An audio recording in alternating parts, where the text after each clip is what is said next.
on, man, it's been a year.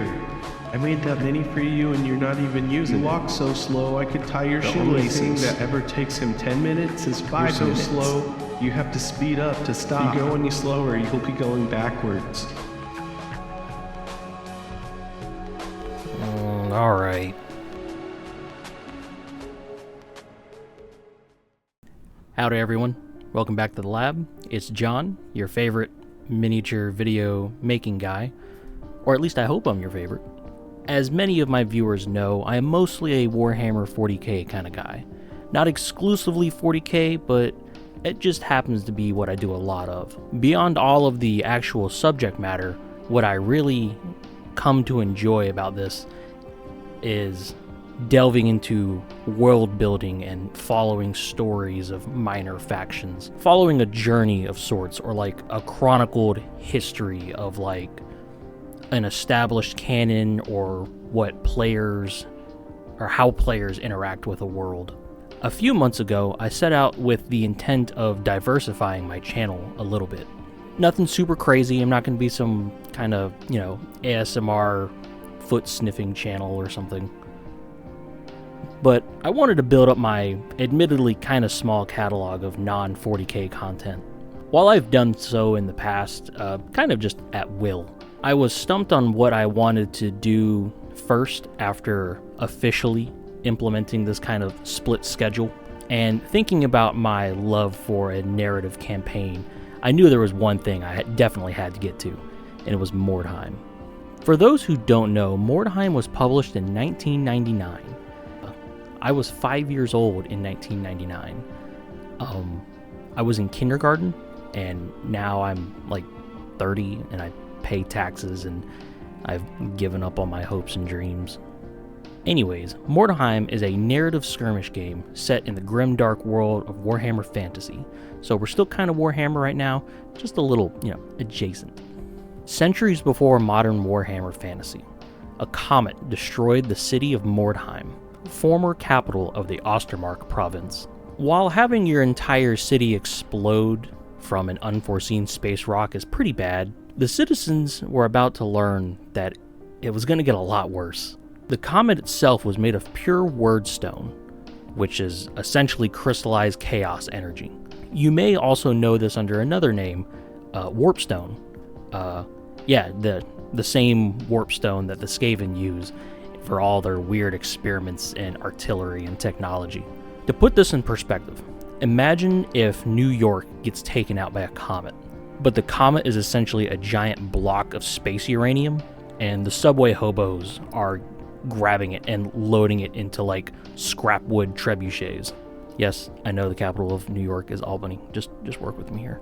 Even for those uninterested in harnessing the power of wyrdstone, it turns out that magic space uranium still sells for a lot of money, especially to, giant rats and stuff.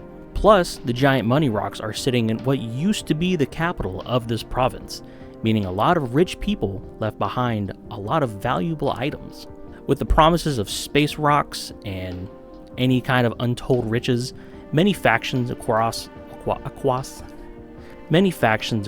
Warhammer world seek to delve into the depths of the City of the Damned for the glory of conquering it, and or to simply line their pockets with oodles of money. To this day, over 20 years later, Mordheim is still cited as one of the best narrative skirmish wargaming systems ever.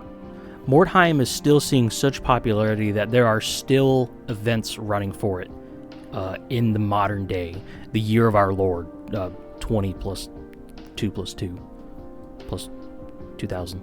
It's fascinating to see how Mordheim is still standing so tall above the competition, even after decades of other games having been released afterwards. But what makes it so appealing? What's the dilly? What's the hubbub?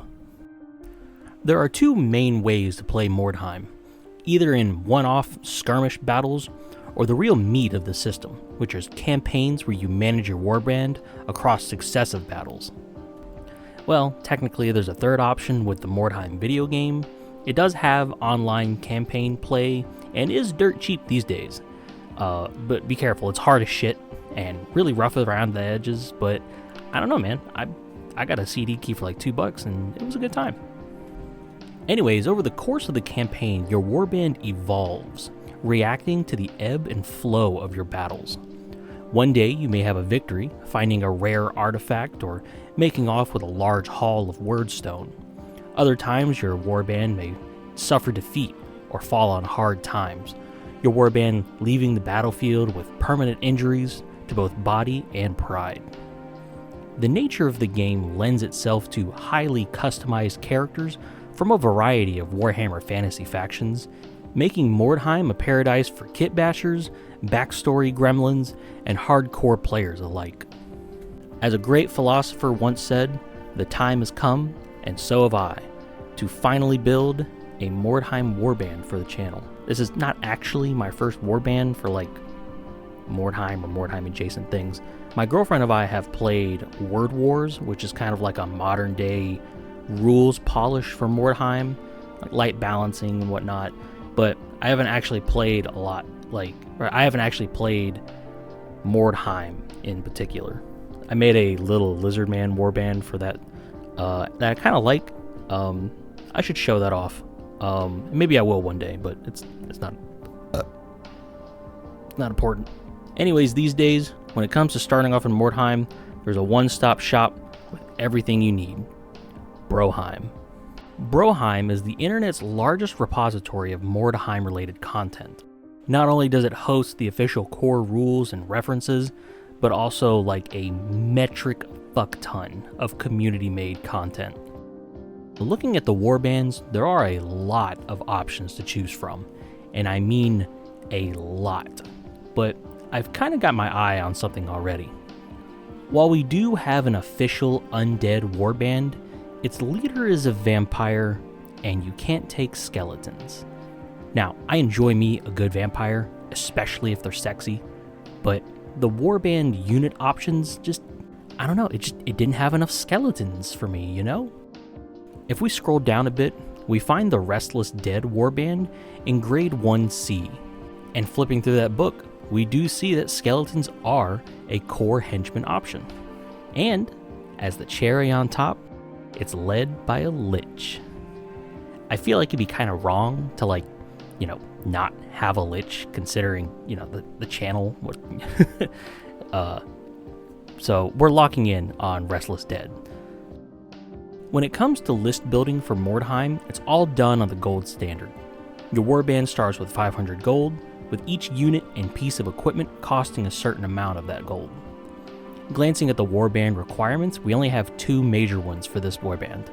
Number 1, we must have a lich, and number 2, no more than 12 units in the warband.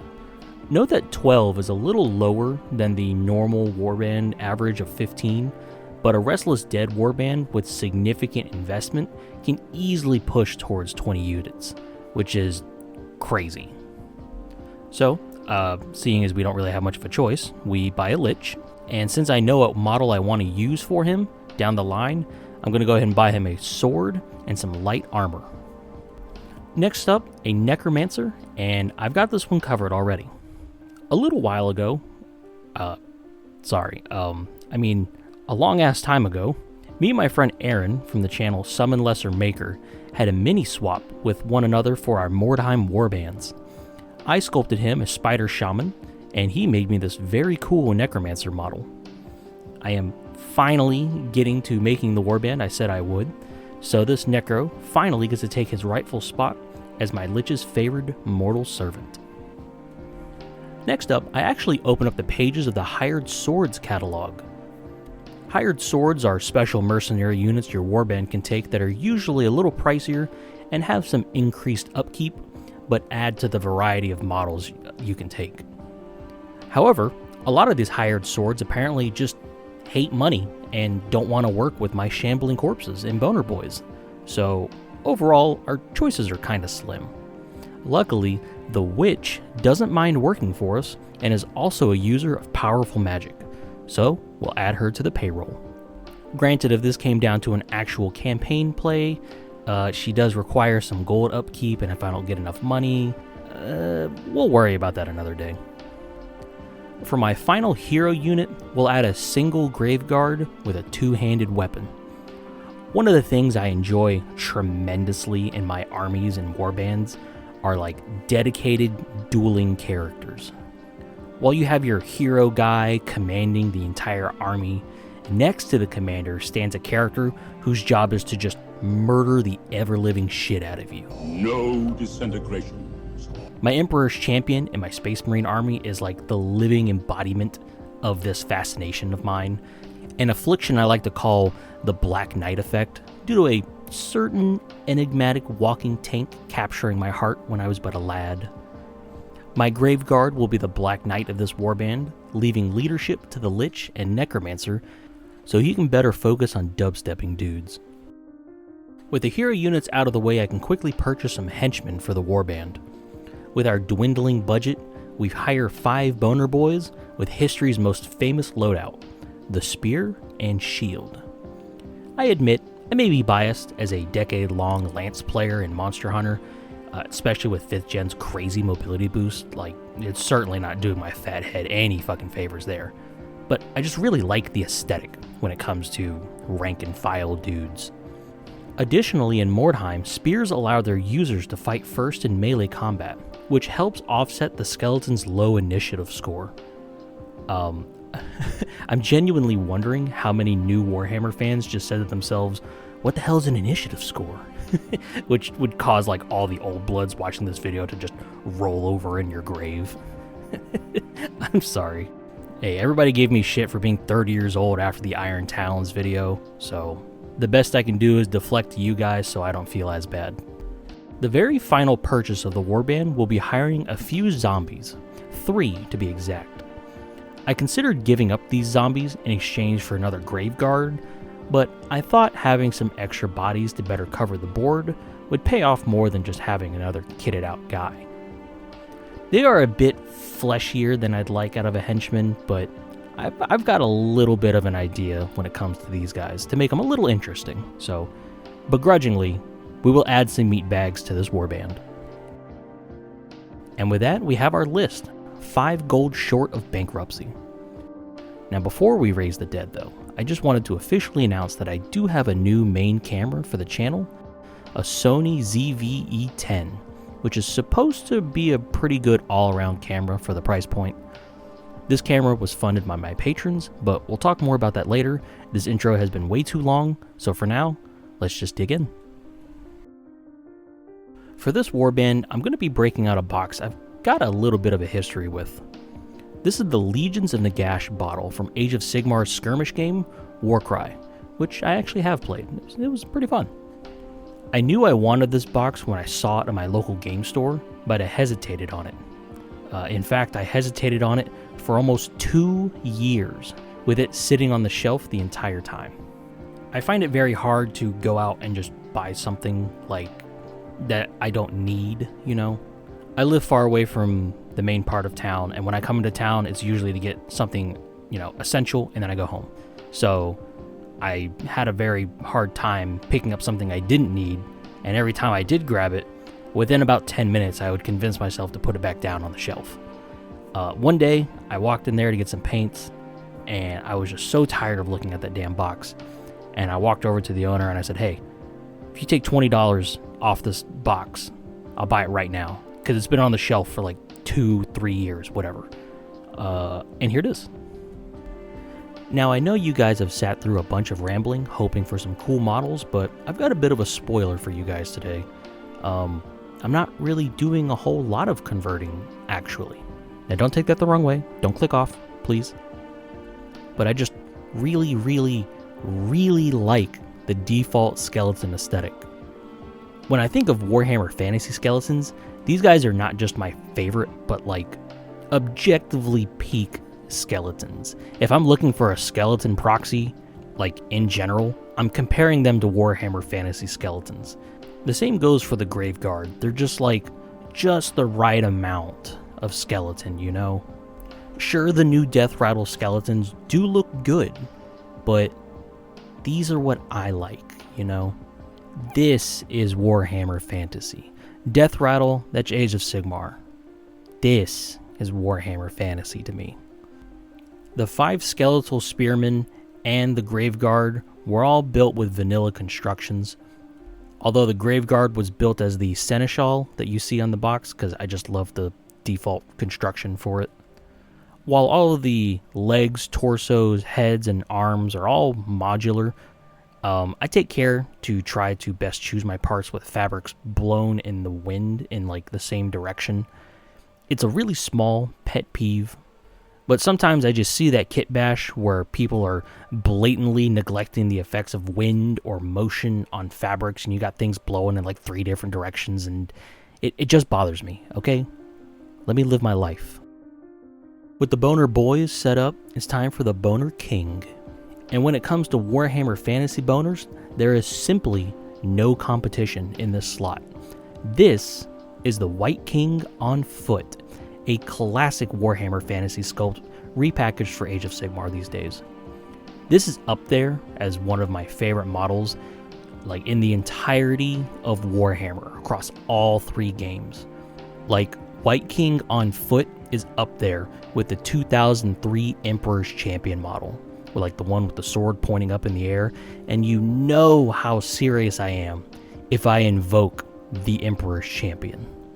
No conversion, no kit bashes, just raw Kino model and a single gap fill.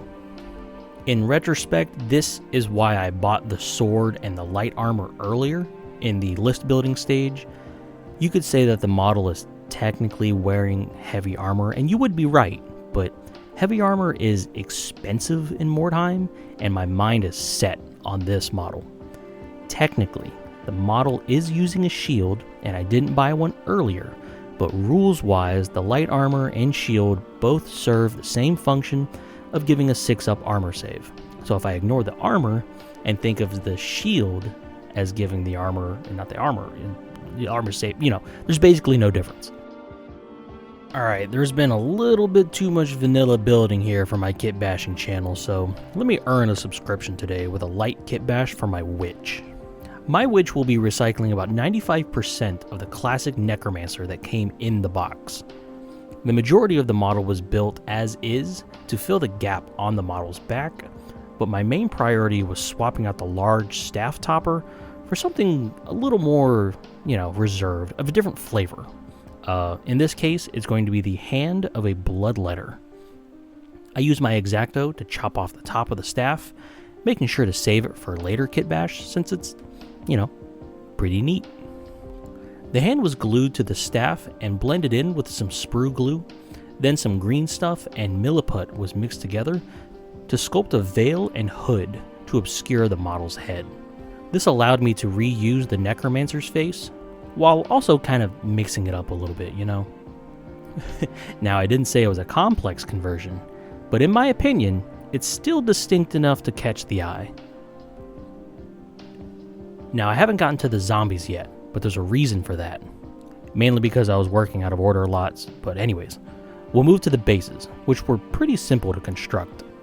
A small blob of green stuff and milliput mixed together was smashed onto the base with a little superglue, and given a passover with this texture roller from Green Stuff World.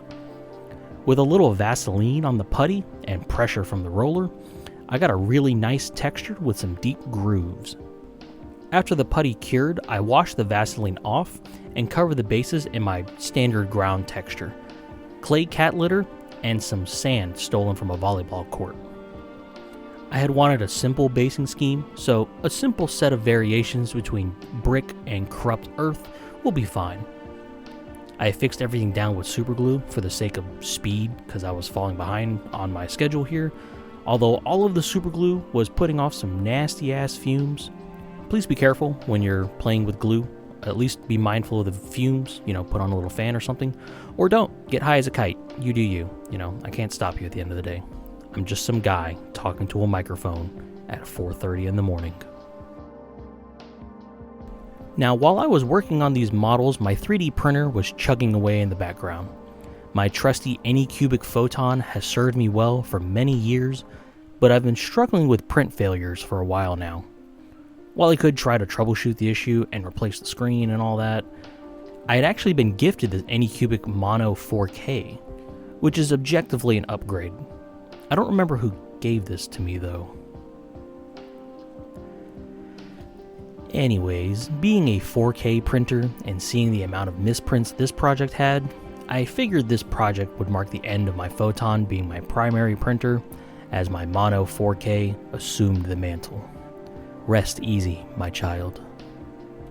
Before my Photon retired, it granted me one last batch of models. In that batch were the Crystal Tainted Zombies by Wishgate Studios. The idea being that my Lich simply stuffs corpses with unstable wordstone to reanimate them.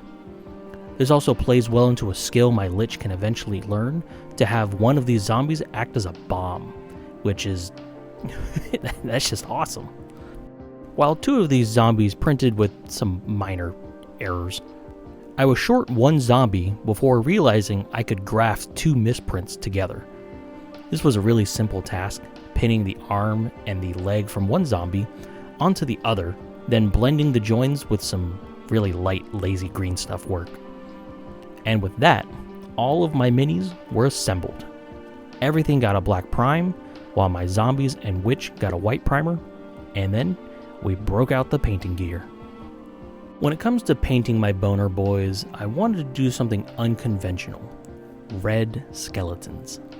I thought of like advanced level skeletons you see in like Castlevania or mainly Diablo.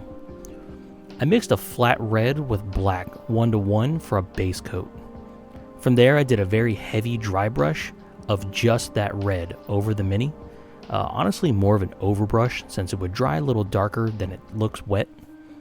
Finally, I mixed that flat red with some flat orange in a 1-to-2 ratio for spot highlights on the shoulder blades, faces, and the joint areas, leaving me with a pretty sweet dark red boner boy, if I do say so myself.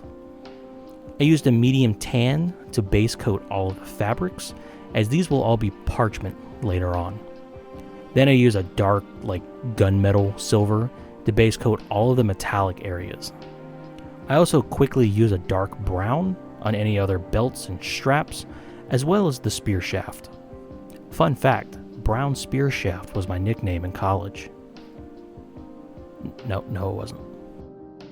So that covers most of these standard boners, but some of my more heroic boners need a little extra. My Graveguard and Lich both have gold on their heads, so I base coated those areas with my new favorite gold, which is glistening gold from 2 thin coats. I then moved focus to the parchment areas, dry brushing them with a light tan before locking in to do some scribbly text. I watered down my dark brown a little more than I normally would, grabbed my sharpest brush, and just, went for it. I've seen some people say they have good results doing this with micron pens or fine tip Gundam panel lining pens, but especially for the Gundam panel liners, they're water-based, so unless you varnish them somehow, they will probably rub off.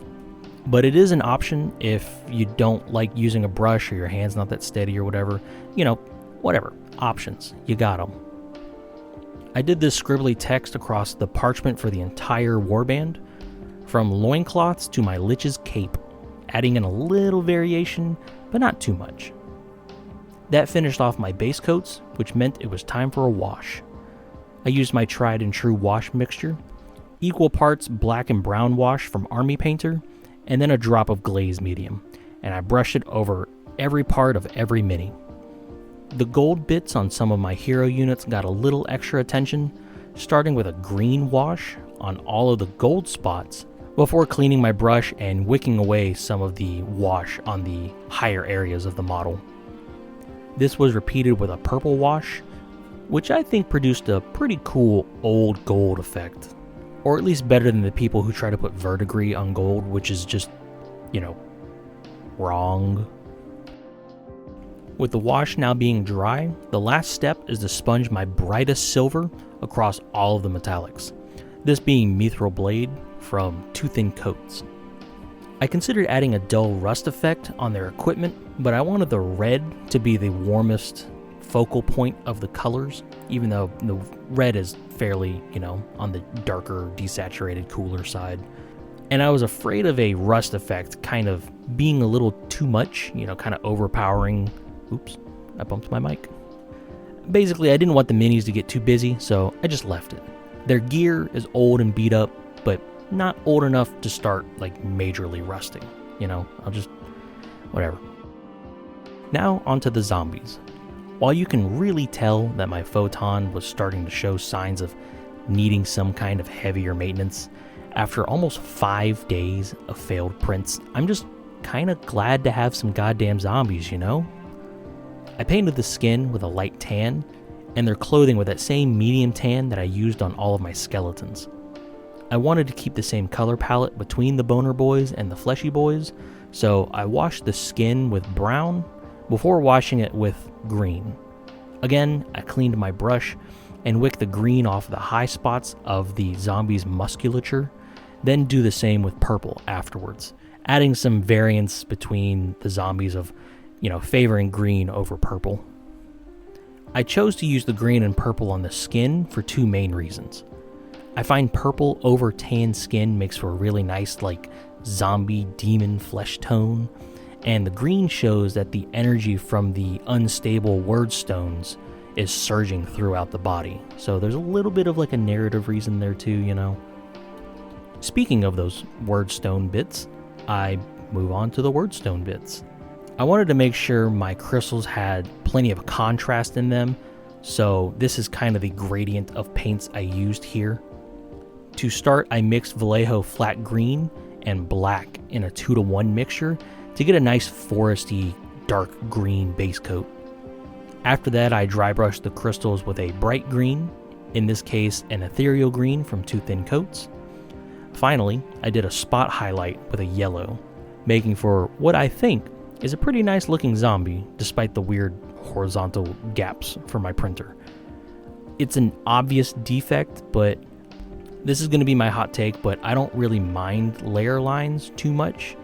I kind of like it. It's like a physical reminder of how something is made, because 3D printing is still mind-blowing to me. And it's kind of like a physical reminder. I can look at this zombie and say, you know what? My photon has served me well over the years. It put in a lot of work, and I was really shitty to it sometimes. So, I don't know. I personally like keeping physical reminders of things around, and having it in my warband reminds me of a story, and I like that. I'm sorry. I know it doesn't make any sense, but just go with it.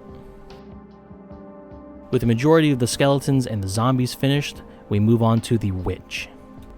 I base coated her robes with my medium tan, giving it a dry brush with my light tan afterwards. I painted her upper robes with my dark brown, then dry brushed it with my medium tan, just so that the robes aren't so monocolor overall. I used my light tan as a skin tone on the hands and face, and also the staff topper. Using a little bit of water, I put some red on both sides of the hand, as if the hand and palm area were bleeding, but the red would still kind of blend in with the red I had on my warband. In retrospect, I probably could have just I could probably just paint it in. I didn't have to put the water on and everything. So yeah, don't do that. Then, after base coating her tome and her veil with the same dark red and red I used earlier, I washed the entire model with my wash mixture, making for a fairly painless paint job. It's not complicated, just some dry brushing and a wash, Speaking of a fairly uncomplicated paint job, my Necromancer was pretty much painted in the same way as my Lich and Graveguard, but for some reason, whenever I drag these files into editing, they crash the whole thing, so I'm just going to say those files are lost, for safety. However, where my Lich and Graveguard did kind of deviate is their special weaponry. Technically, only my Graveguard has built-in magic weapon effect, but if I have a model this cool, you bet your ass I'm going to ensure that my Lich has a cool magic sword as well. Using the same recipe as the word stones on the zombies, I sponged successive layers of green paint onto the Lich's sword and the Graveguard's axe, which really stands out on the dark red and silver of the warband. Finally, all of the bases were given a quick black to gray dry brushing to really capture the feeling of dead, decrepit earth, and the base rims were painted black. Now, before I show off the Warband, I wanted to make this little stand cover spinning display piece I made. The intent was to cover my rotating display stand and make the final spin shots a little more interesting or immersive. This one is obviously Mordheim themed to match with the Warband I just made, but let me know if this is a cool idea or not. I may do a video where I make a few themed one for future videos, but without further ado, here's my Warband. Now that I'm sitting at the end of this project, I'm so glad to finally crack into Mordheim proper. While I didn't really go heavy into any kind of lore, something in me didn't really feel the urge to write out a bunch of lore for these guys right now. I was kind of just really having fun with the fact that I'm painting red skeletons, and they came together so fast and easy, and I love the effect. I don't know, I was having fun making it, you know. I didn't really care about names or backstories or whatever. I was just like, yeah, man, I'm painting skeletons. This is awesome, you know? And now, not only do I not have a, in my opinion, obviously, beautiful, classic-looking Warhammer Fantasy Undead Warband, but the new camera I have that my fans and patrons have provided to me just brings out so much crisp detail in these close-up shots that I could not do on my previous phone. I bought this camera right before quitting my job, and I'm just so thankful for you guys to provide for the camera and the peace of mind to leave what was, you know, a really shitty job in retrospect. I just wanted to thank all of my viewers and subscribers, with a special mention to my patrons. When I announced that I was leaving my job, I had an outpour of support on Patreon, and it does so much for my peace of mind that I can take a couple months off, focus on giving you guys some videos, and not, you know, starve in the meantime. And I know I'm going to sound like a broken record saying thank you constantly over and over and over again, but that's just kind of the person I am, and I don't know. I don't know how to say thank you harder, I guess. At the very least, I wanted to give all of my new patrons since the last video a special shout out here. A huge, massive thank you to Devin Leach, Sir Carter, Josiah Rosen, Shy Guy Wolf, SCIF Raptor, Matthew Tapero, Gigcap, Nathan Narvello, Bran, and fucking Peter Griffith. I know Peter Griffith was a actor back in the day, but if I type this into Google, yep, there it is. A huge shout out to Aaron from Summon Lesser Maker for making a cameo and for just being so patient with me. If you're eager for more Mordheim content, please check out his channel, as he does weekly Mordheim videos. He makes plenty of warbands and has a lot of terrain for his boards. Hell, he made an underground expansion for one of his boards out of an old suitcase. Like, who does that, man? It's so cool. His channel will be linked in the description, and I greatly appreciate any love you can send his way. This video took a little longer than expected since I was actually working on a second warband at the same time, but me and my patrons decided to split the videos in two, so you guys would have something to watch in the meantime. You guys will be seeing that warband on the channel soon though, but as per the schedule, we'll probably be switching back to something 40k for the next project, and then, you know, we'll probably come back. Till then, keep an eye on my community tab for any kind of updates. Thank you for watching, and I'll see you in the next one.